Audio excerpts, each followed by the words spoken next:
Someone was paid $35 for one of the most recognizable images on Earth.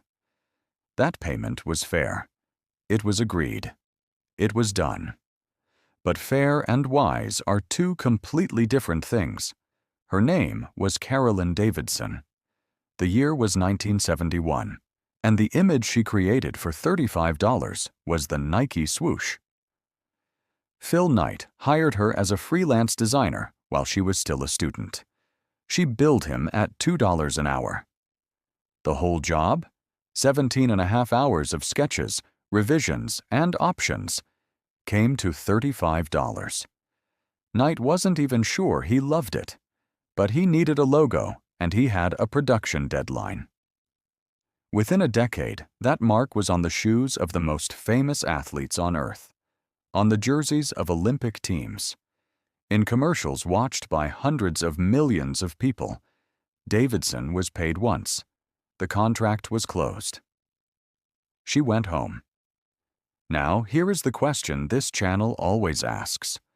What if that $35 had been invested instead? Nike went public on December 2, 1980. IPO price, $22 a share.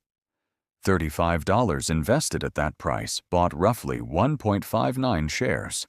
Since then, Nike has split its stock multiple times. Those 1.59 shares became approximately 203 shares after splits.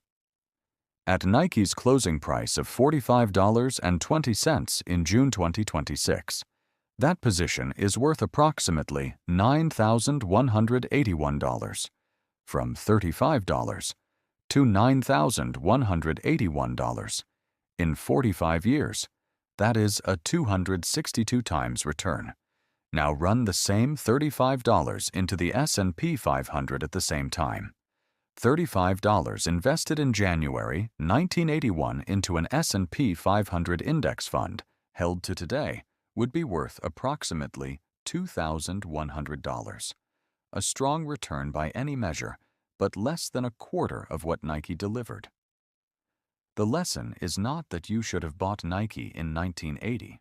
Nobody knew what it would become.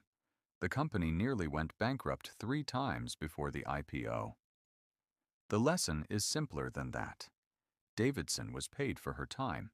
A small number of people were paid in ownership. Those are two completely different financial relationships with the same company. One of them ended at $35. The other compounded for 45 years. What would you have taken?